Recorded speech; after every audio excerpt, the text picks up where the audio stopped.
न माम कर्माणि लिपन्ति न मे कर्म फले स्पृहा इति माम यः अभिजानाति कर्मभिना सबध्यते।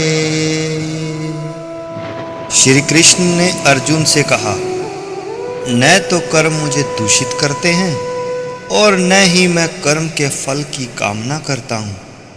जो मेरे इस स्वरूप को जानता है वह कभी कर्म फलों के बंधन में नहीं पड़ता। इस श्लोक का तात्पर्य है कि भगवान पूर्ण विशुद्ध तत्व हैं और वे जो भी कर्म करते हैं वे शुद्ध और पवित्र हो जाते हैं।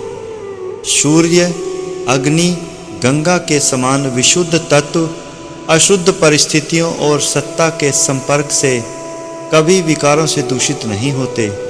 सूर्य की रोशनी मूत्र के कीचड़ पर पड़ने से दूषित नहीं होती। सूर्य अपनी शुद्धता बनाए रखता है और साथ ही साथ गंदे कीचड़ को भी शुद्ध कर देता है।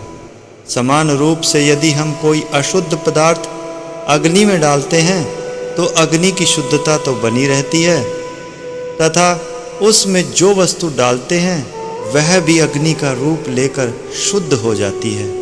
इस प्रकार से अनेक बरसाती गटरों का गंदा पानी पवित्र गंगा नदी में मिल जाता है, किंतु वह गंगा को गंदा नहीं कर सकता और पवित्र गंगा इन गटरों के गंदे पानी को शुद्ध कर उसे भी पवित्र कर देती है। इसी प्रकार से भगवान अपने कर्मों का संपादन करने से दूषित नहीं होते। जब मानसिक रूप से फल भोगने की इच्छा से कर्म किए जाते हैं तब वे मनुष्य को कर्म की प्रतिक्रियाओं में बांधते हैं। भगवान के कर्म स्वार्थ से प्रेरित नहीं होते। उनके प्रत्येक कार्य जीव मात्र पर करुणा करने के लिए होते हैं। इसलिए यद्यपि वे संसार पर प्रत्यक्ष या अप्रत्यक्ष रूप से शासन करते हैं और इस प्रक्रिया में सभी प्रकार के कार्यों में संलग्न रहते हैं, लेकिन वे कर्मों की प्रतिक्रिया से दूषित नहीं होते।